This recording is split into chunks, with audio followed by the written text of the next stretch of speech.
3.13, el líquido cefalorraquídeo. Mirad, antes de empezar a explicar la imagen que tenemos en la diapositiva, voy a empezar a explicar qué es el líquido cefalorraquídeo. El líquido cefalorraquídeo es un líquido que recubre tanto externamente como internamente al sistema nervioso central, es decir, al encéfalo y la médula espinal. También lo recubre lo que son sus espacios internos, es decir, sus ventrículos. ¿Qué función biológica tiene? Pues mantener la estructura lubricada y por tanto protegerla de los traumatismos, las lesiones.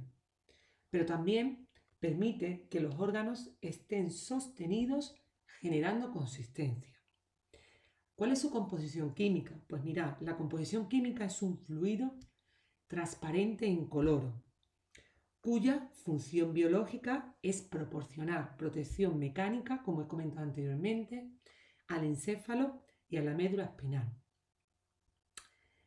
También como función transporta oxígeno, glucosa y linfocitos, es decir, glóbulos blancos. ¿Y cuál es su origen de este líquido? Pues mirad, el origen son unas estructuras vasculares situadas en las paredes de los ventrículos, como podemos ver en las imágenes, llamadas plesos coroideos. Mirad, son una red de capilares con forma, aunque parezca increíble, de coliflor, las cuales crean este líquido cefalorraquídeo a partir del filtrado del plasma sanguíneo. En la imagen podemos ver cómo circula y se drena este líquido cefalorraquídeo. Como podemos ver en la imagen, el origen son los plesos coroidales, los cuales, como he dicho anteriormente, son una red de capilares con forma de coliflor. Este líquido se desplaza por el agujero de Monro hasta el tercer ventrículo, que está justo abajo del ventrículo lateral. A su vez se desplaza a través del acueducto de Silvio al cuarto ventrículo y a partir de los agujeros de Lusica y de Mangendai al espacio subaracnoideo, como podemos ver en la imagen. Y de ahí se distribuye por todo el sistema nervioso central, como viene representado rodeando la imagen. El final de este líquido es ser drenado o reabsorbido por los senos venosos. Porque ¿qué pensáis que ocurriría si esto no se produjera? Pues mirad, una de las enfermedades que se produce es la encefalitis, una inflamación del encéfalo.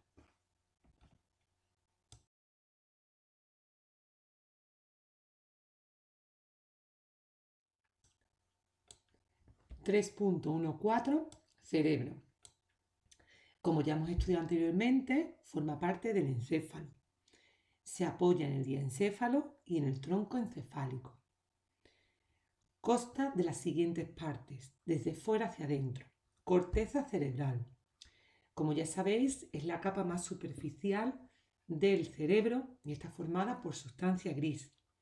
La sustancia gris, como ya comenté en su día en clase, está integrada por los somas, es decir, lo que es el cuerpo neuronal y las dendritas, la parte más engrosada de la neurona.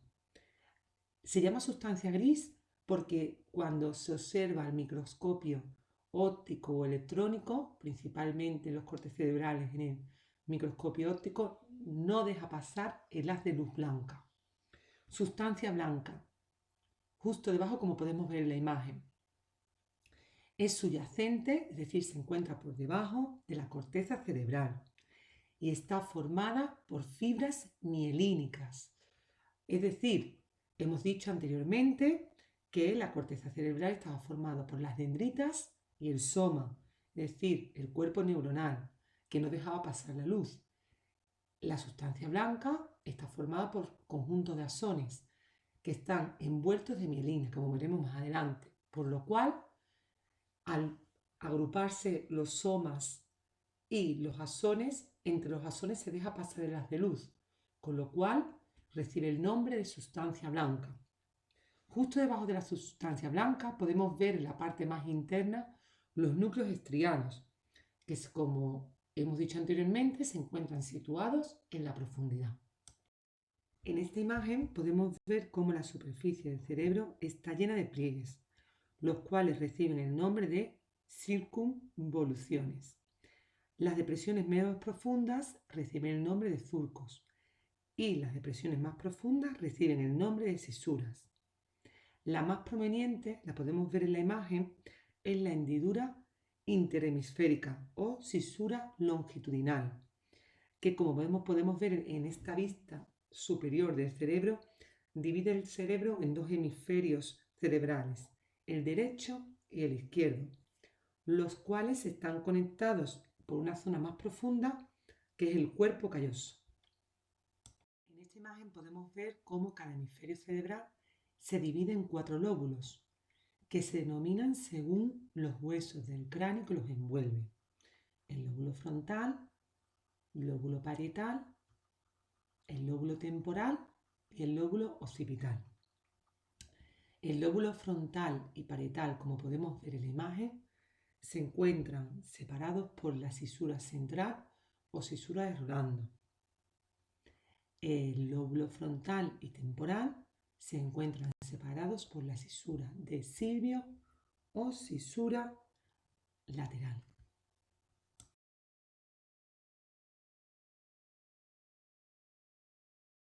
En esta imagen podemos ver cómo de la cisura central por delante parten las neuronas que constituyen el área motora primaria y por detrás parten las neuronas que constituyen el área sensorial primaria o el área de la sensibilidad general.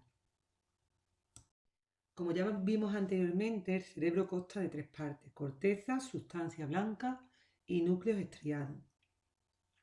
Ahora en concreto vamos a hablar de la sustancia blanca, que os recuerdo que comenté que está por debajo de la corteza cerebral y está formada por fibras nerviosas mielínicas.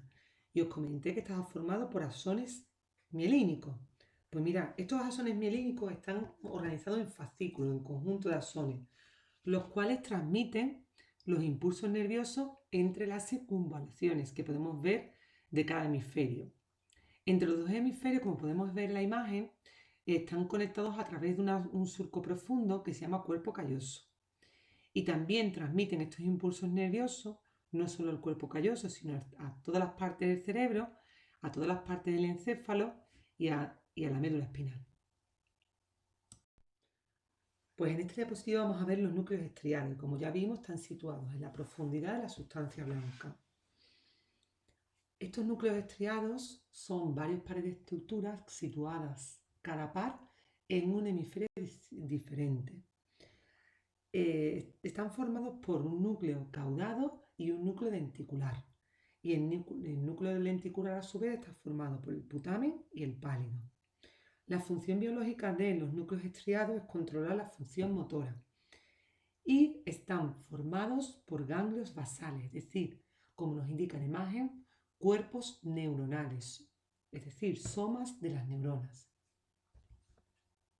Bueno, pues hasta ahora hemos visto lo que es la anatomía del cerebro y ahora vamos a ver lo que es su fisiología, su funcionamiento. Vamos a trabajar cuáles son las áreas funcionales del cerebro, que podemos ver en la imagen. Estas áreas se dividen en 3 grandes áreas: las áreas sensoriales, que se localizan en la parte posterior derecha de nuestra imagen, es decir, en la parte posterior de la corteza cerebral detrás de la cisura central, y cuya función biológica es recibir impulsos nerviosos de los órganos de los sentidos y relacionarlos con las sensaciones. Por ejemplo, en el ojo parte un nervio óptico que lleva la información al cerebro y la interpreta. Las áreas motoras, que se localizan, como podemos ver en la imagen, en las regiones anteriores de los hemisferios cerebrales, y vamos a trabajar que la función biológica es interpretar la información que recibimos a través de los sentidos y elaborar una respuesta motora, es decir, ejecutarla mediante el movimiento que realizan los músculos como órganos efectores. Y por último, las áreas de asociación, las cuales podemos ver en la imagen que se localizan debajo de las áreas sensoriales y lo que realizan es interpretar los impulsos sensitivos procedentes de los órganos de los sentidos que llegan a todas las partes de la corteza cerebral y planificar y coordinar lo que son los impulsos motores. Pues vamos a empezar ahora a estudiar lo que son las áreas sensoriales, que como ya he comentado anteriormente y aparece en la imagen, están situadas principalmente detrás de la cisura central. Vamos a seguir el orden de los recuadros que aparecen en la imagen, ¿de acuerdo? En primer lugar, vamos a hablar del área somatosensorial primaria, la cual se localiza, como podemos ver en la imagen, detrás de la cisura central o de Rolando.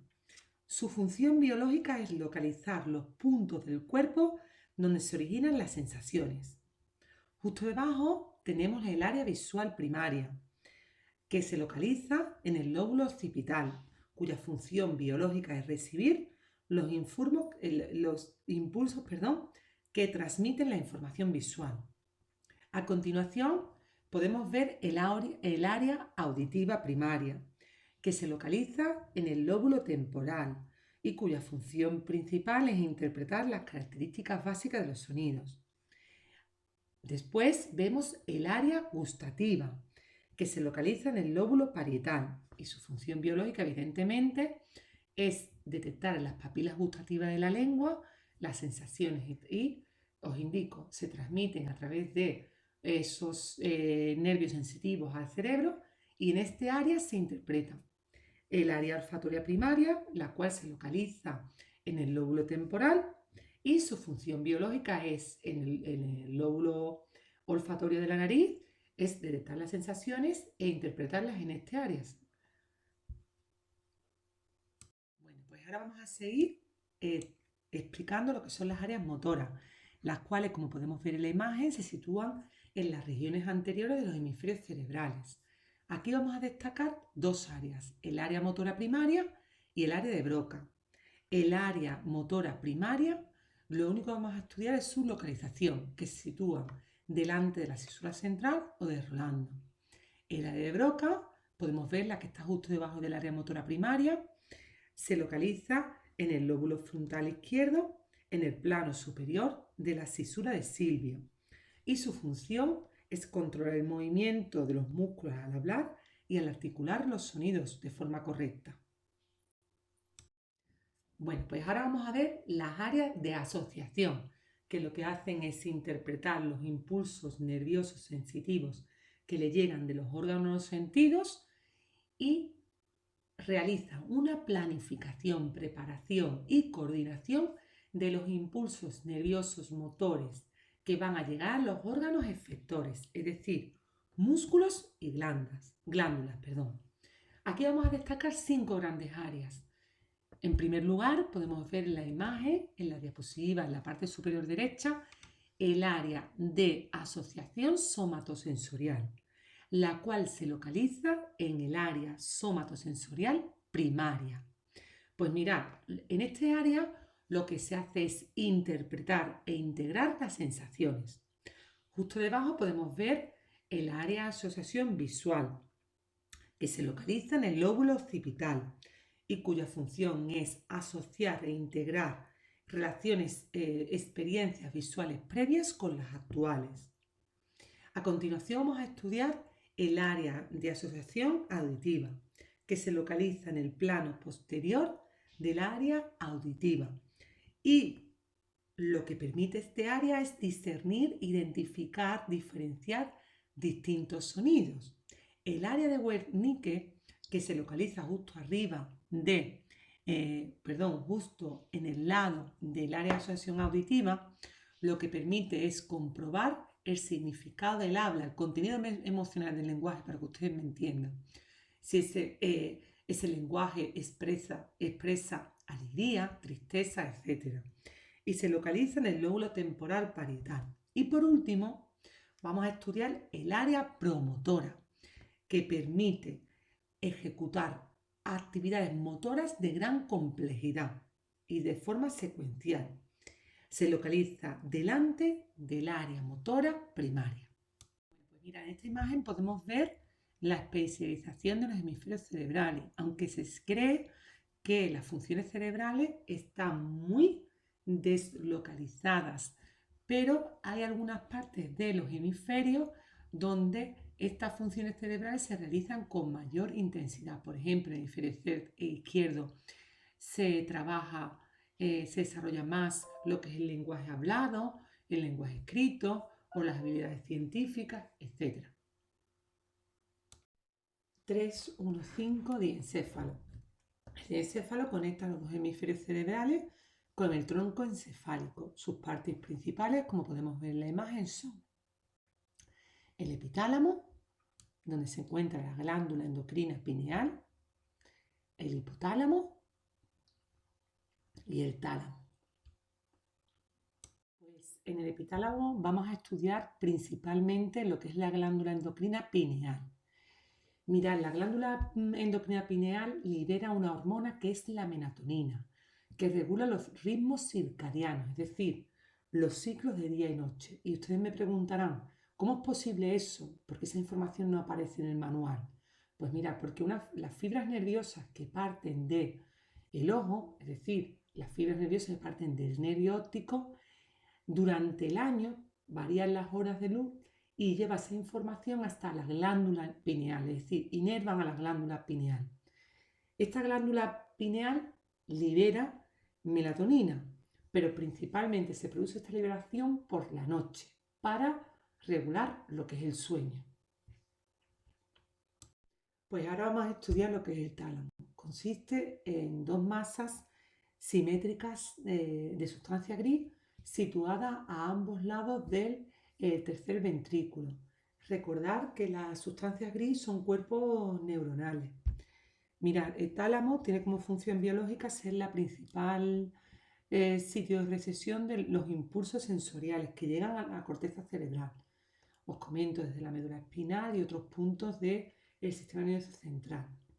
Pues mirad, el tálamo, la función principal que tiene es participar en la conciencia, es decir, toda la información que nos llega del medio exterior, procesarla, discernir cuál es la importante con las que no y recordarla.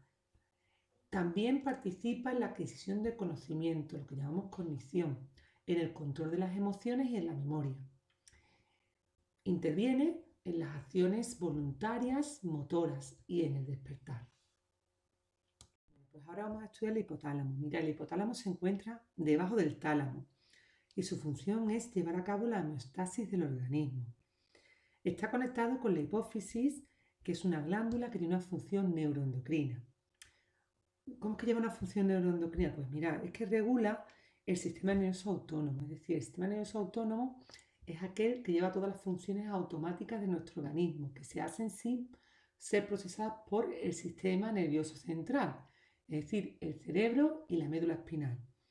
El sistema nervioso autónomo que engloba el músculo liso de todas las vísceras, estómago, etc., el músculo cardíaco, es decir, nuestro corazón, que es la bomba que aspirante y pelente que regula todo el organismo, así como la secreción por parte de las glándulas. También regula la temperatura corporal, así como las emociones y el comportamiento, la ingesta de bebidas y alimentos y los ritmos circadianos y de la conciencia. Pues mira, la hipófisis segrega dos hormonas, la ADH, que es la hormona antidiurética. Esta hormona lo que hace es que actúa sobre los riñones y regula, restringe y regula la pérdida de agua por parte de los riñones, es decir, concentra la orina. Y también segrega lo que es la oxitocina, que interviene en las contracciones del útero, en las contracciones del parto.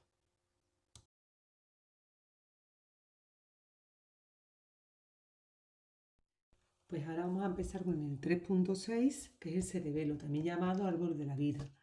Recibe el nombre de árbol de la vida por la sustancia blanca que adquiere una forma arborescente.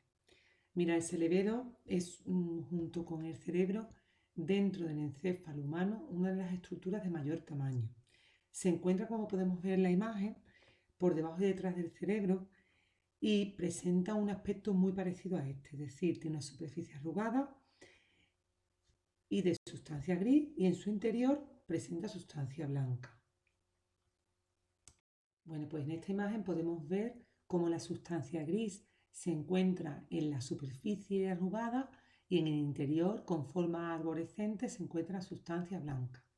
Pues mira, la función principal del cerebelo es controlar los movimientos voluntarios, que estos se realicen de forma suave y coordinada. Mirar, el cerebelo se integra, por ejemplo, con el tronco encefálico, aunque no aparezca esta información, con unos pedúnculos, es decir, sirve de anclaje se sirve con estos pedúnculos de anclaje al tronco encefálico. El cerebelo tiene también como función principal integrar toda la información recibida para precisar las órdenes que la corteza cerebral envía al aparato locomotor, es decir, recibe la información de la corteza cerebral, todas las órdenes, y la lleva a todos los puntos del organismo que constituyen el aparato locomotor. Ya sabéis que es sistema esquelético y sistema muscular. 3.1.7 tronco encefálico. Ahora vamos a estudiar la parte más baja y central del encéfalo. El tronco encefálico consta de lo siguiente. Consta de 3 partes, diferenciadas de forma anatómica. De abajo a arriba serían el bulbo raquídeo, la protuberancia y el mesencéfalo.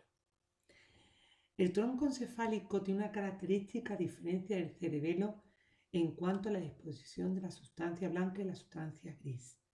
La sustancia blanca se encuentra situada, en este caso, en la periferia, y la sustancia gris en el centro. Además, tiene otra característica porque hay núcleos internos donde aparecen ambas sustancias juntas, que es la formación reticular. ¿Y a qué crees que esto es debido? Pues mirad, del tronco encefálico va a partir el sistema nervioso periférico. Recordad que el sistema nervioso periférico son el conjunto de nervios que inervan a cualquier punto del organismo para que se lleven a cabo las respuestas, tanto motora como secretora. Recordad también que la sustancia blanca son los axones, es decir, las terminaciones de los nervios. Pues ahora, en la siguiente diapositiva, vamos a seguir desgranando esa situación en cada una de las partes del tronco encefálico que están diferenciadas, como he comentado anteriormente, de forma anatómica. Bueno, pues ahora vamos a ver las 3 partes anatómicas del tronco encefálico. Voy a empezar desde abajo hacia arriba, es decir, desde el bulbo raquídeo hacia el mesencéfalo. Mira, el bulbo raquídeo es la parte del encéfalo que se une a la médula espinal y constituye la parte más inferior del tronco encefálico. Se localizan dos vías.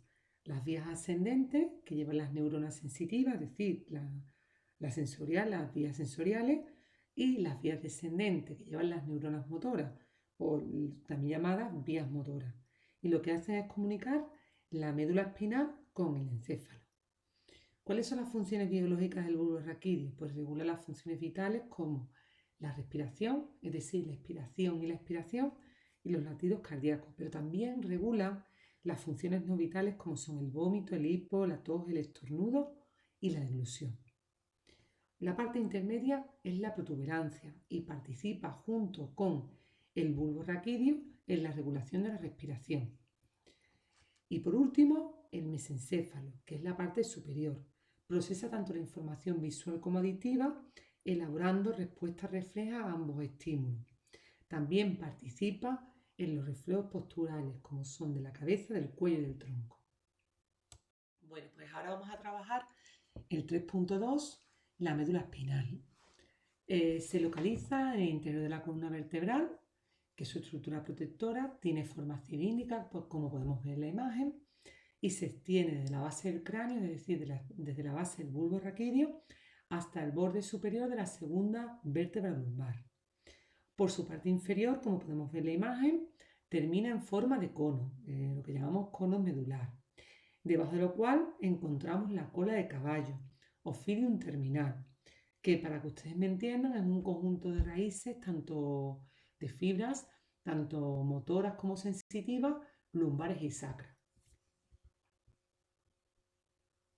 Bueno, pues ahora vamos a estudiar cómo la médula espinal está constituida internamente. En esta imagen podemos ver, y en concreto en la imagen izquierda, podemos ver cómo la médula espinal está formada por 3 meninges, que son la pía madre, aracnoides y dura madre, y que como posee un canal central.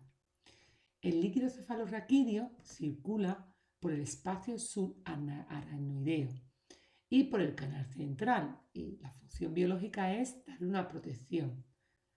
La pía madre, como podemos ver en la imagen, se prolonga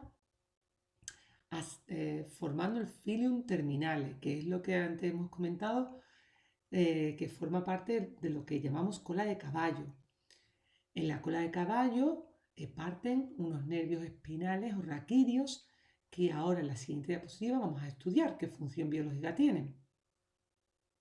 Bueno, pues en esta diapositiva vamos a estudiar cómo la médula espinal se divide en 31 segmentos. Estos 31 segmentos constituyen todos los nervios que parten de la médula espinal y que conforman lo que llamamos sistema nervioso periférico. Mirad, en la imagen izquierda podemos ver los 8 nervios cervicales, los 12 nervios torácicos, los 5 lumbares, los 5 sacros y 1 coquíceo. Los nervios salen de la médula espinal a lo largo de toda su longitud, en un número siempre par por cada segmento de la médula. Bueno, pues ahora voy a proceder a explicar la imagen que tenemos en la parte derecha. Tenemos un corte transversal de la médula espinal y en él vamos a estudiar no la parte interior que estudiaremos en la diapositiva posterior, sino vamos a estudiar los nervios espinales o raquídeos. Mirad, nervios espinales o raquídeos parten de hay dos tipos. Los nervios posteriores o dorsales, ¿de acuerdo? Que son los nervios sensitivos, y los nervios ventrales o anteriores, que son los nervios motores. Pero antes de indicaros qué función realiza cada uno de forma detallada, os indico que los nervios espinales o raquídeos, la función biológica que tienen es ser la vía de comunicación entre la médula espinal y todas las regiones del cuerpo. Empezamos en primer lugar por los nervios que constituyen la raíz posterior o dorsal. Mirad, que se encuentran en la parte superior del dorso. Contienen fibras sensoriales, recordad que las fibras sensoriales son paquetes de axones y conducen los impulsos nerviosos desde la periferia del organismo hacia el sistema nervioso central. ¿Y qué es la periferia del organismo? Pues mira, la periferia del organismo son, para que ustedes me entiendan, todas las partes que procesan información de los órganos sentidos, desde el tacto, el gusto, el olfato, etc. La raíz posterior dorsal contiene un engrosamiento, como podemos ver tanto en la imagen, en la parte derecha del dibujo como en la parte izquierda, que son los ganglios de la raíz. Y ahí es donde se encuentran los cuerpos neuronales de las neuronas, o también llamados somas, de estas neuronas sensitivas, vuelvo a repetir. La raíz ventral o anterior son las raíces motoras y contienen, lo podemos ver en la parte inferior, contienen axones de las neuronas motoras. ¿Y qué función biológica tienen? Pues esa información que se ha procesado en el sistema nervioso central tiene que llevarse esa información, que es la respuesta, hacia los órganos efectores, con lo cual conducen esta raíz motora ventral impulsos nerviosos desde el sistema nervioso central hacia los órganos o células efectoras. Bueno, pues ahora vamos a estudiar la médula espinal, que está constituida por sustancia gris, que es la parte central, y sustancia blanca, que es la parte más externa. Mira, la sustancia gris se divide a su vez en astas. Las astas dorsales o anteriores, las astas laterales, la asta ventral o también llamada posterior. La sustancia blanca se organiza en regiones o cordones. El cordón dorsal o anterior, el cordón lateral y el cordón ventral o posterior. Y justo en medio tenemos un fino conducto o canal por donde circula el líquido cefalorraquídeo, llamado conducto epéndimo. Bueno, pues ahora vamos a estudiar la sustancia gris en su fisiología. Las astas posteriores reciben los axones de la neurona sensitiva, son la vía aferente o vía de entrada. Reciben la información a la médula a través del nervio raquídeo o espinal. Las astas anteriores o ventrales contienen, sin embargo, dendritas y cuerpos celulares de las neuronas motoras, es decir, son las vías eferentes o de salida. Estas salen de la médula espinal para pasar por el nervio espinal y dirigirse a los músculos esqueléticos para ejecutar la acción, la respuesta motora. Las astas laterales, sin embargo, vamos a diferenciar dos partes: las que se encuentran a nivel torácico o lumbar, que originan lo que son las neuronas del sistema nervioso autónomo simpático, que es el que activa, para que ustedes me entiendan, a lo que son las vísceras, etc. Y a nivel sacro originan las neuronas del sistema nervioso parasimpático, que lo que hace es inhibir la acción. Es decir, originan las astas laterales de estas neuronas que hemos comentado del sistema nervioso autónomo, simpático y parasimpático, originan las vías eferentes neurovegetativas, es decir, que activan e inhiben al músculo liso de las vísceras y al músculo cardíaco. Bueno, pues vamos a ver ahora el punto más importante de la parte de la médula espinal, que es su función biológica, que es una pregunta de examen, el proceso que vamos a trabajar ahora. Mirad, la médula espinal tiene como función principal ejecutar acciones reflejas, que son, se pueden llamar actos reflejos o arcos reflejos. Son actos automáticos e involuntarios.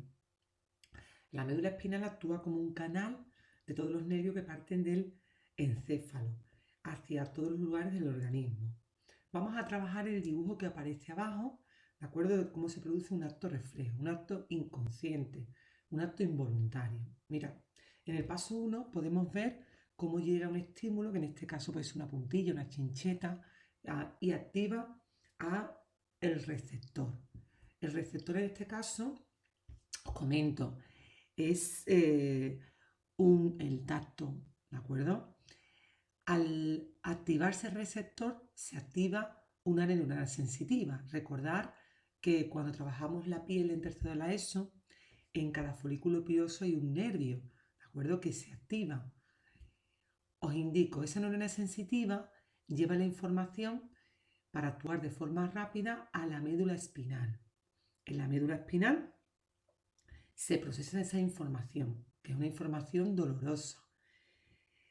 Y a través de una neurona de asociación, que yo siempre la explico como si fuera una alargadera, es decir, hay un cable que no llega hacia un punto de toma de luz y se pone como una especie de alargadera para interactuar con la neurona motora.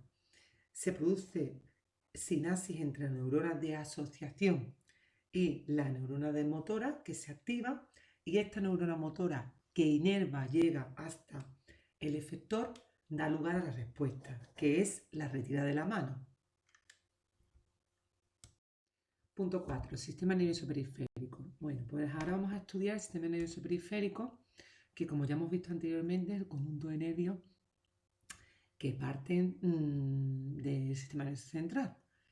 Pues mira, está formado por un conjunto de fibras nerviosas, que en la siguiente diapositiva vamos a ver cómo es la estructura de ese conjunto de fibras nerviosas que es el nervio, y el conjunto de somas, es decir, de cuerpos neuronales, que son los ganglios. Mira, los nervios se clasifican en dos tipos: nervios raquídeos o espinales y nervios craneales. Como su nombre indica, pues los nervios raquídeos espinales pues parten de la médula espinal y los nervios craneales parten del encéfalo. Mirad, los nervios raquídeos o espinales son 31 pares, son todos mixtos, es decir, están mezclados sensitivos y motores, no se sabe distinguir cuál es cuál. Parten, como he comentado, de la médula espinal y se insertan por dos raíces, como ya vimos en otras diapositivas pasadas. Una raíz dorsal, la parte superior, que lleva la neurona sensitiva, la cual posee un ganglio espinal que, como ya dijimos anteriormente, son los somas neuronales de esas neuronas sensitivas. Y una raíz ventral que lleva la parte de las neuronas motoras. Los nervios craneales, como he dicho, nacen del encéfalo. Os indico, están formados por 12 pares y pueden ser sensitivos, mixtos y motores. Bueno, pues en esta diapositiva vemos lo que es la estructura de un nervio. Mirad, cada nervio está formado por haces de fibras nerviosas y cada fibra nerviosa está formada, como podemos ver en la diapositiva en la parte final, por lo que es el axón de la neurona y las células de Schwann. Ahí podemos ver cómo un fascículo está formado por un conjunto de axones y de células de Schwann.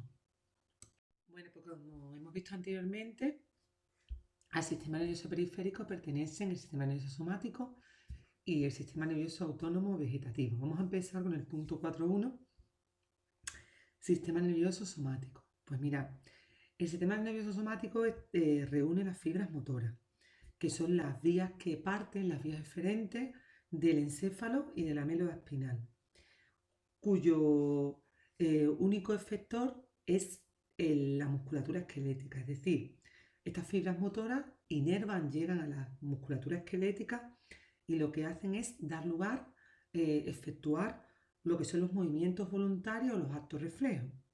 ¿A qué me refiero con esto? Pues mirad, estas fibras motoras, cuando parten del encéfalo y van a la musculatura esquelética, dan lugar a los movimientos conscientes, los movimientos voluntarios.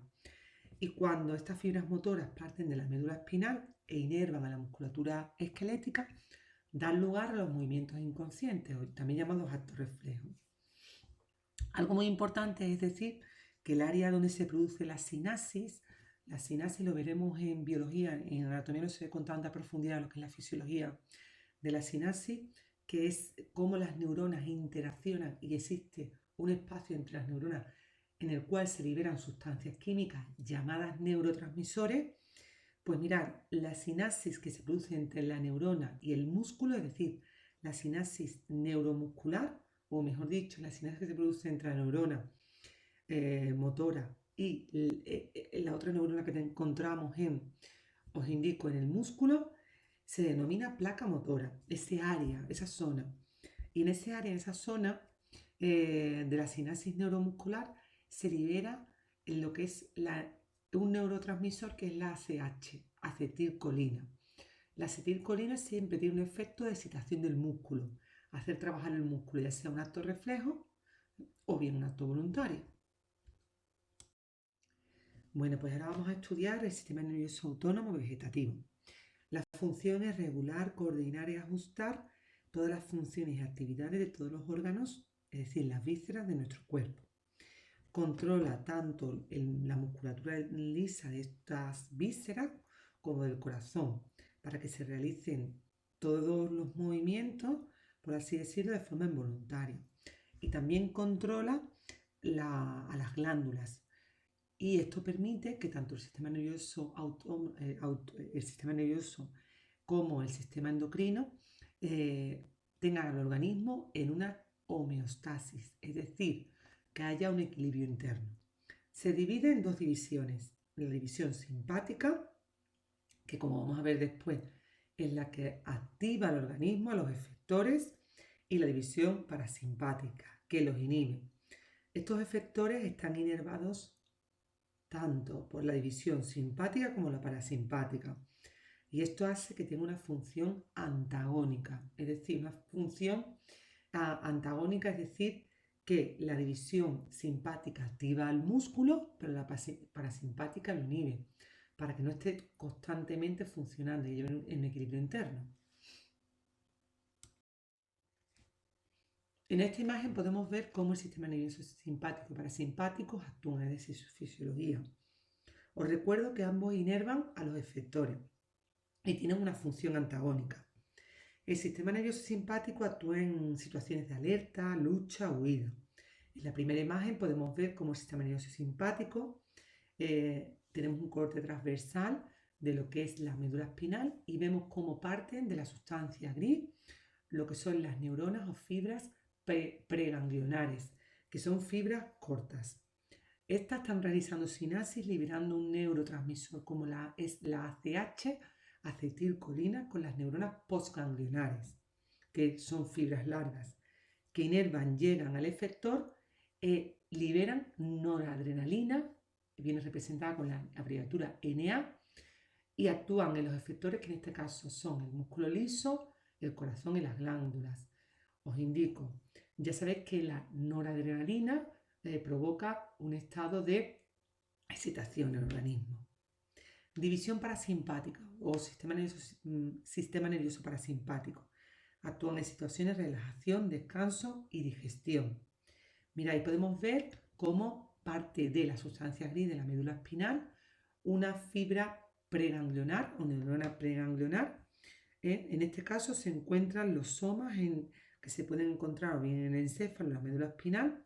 Son fibras, lo que se llaman fibras largas, y realizan sinapsis liberando ACH, acetilcolina, en las neuronas postganglionares o fibras postganglionares, las cuales son fibras cortas, las cuales realizan sinapsis liberando el neurotransmisor acetilcoenzima A, ACH, en los efectores músculo liso, corazón y glándula, que dan lugar al movimiento, en el caso del músculo liso, en la contracción, en este caso relajación, porque estamos hablando del parasimpático del corazón, y relajación de las glándulas. Ahora lo vamos a ver cómo actúan en cada caso en los siguientes cuadros. Este cuadro es resumen de lo que hemos comentado anteriormente, a destacar la última fila. En la división simpática, la neurona postganglionar libera adrenalina a los efectores, y la división parasimpática, el neurotransmisor que libera la neurona postganglionar al efector es siempre acetilcolina. Este cuadro puede ser pregunta de examen, son las diferencias entre la división simpática y parasimpática. En esta diapositiva podemos ver el efecto antagónico entre el sistema nervioso parasimpático y el sistema nervioso simpático. Mira, el simpático, como hemos dicho siempre, activa el organismo, por ejemplo, dilata la pupila, inhibe las glándulas salivares, aumenta la actividad cardíaca, la presión arterial, etc. Y el sistema parasimpático hace el efecto contrario contra las pupilas, estimula las glándulas salivares, disminuye la actividad cardíaca, la presión arterial, etc.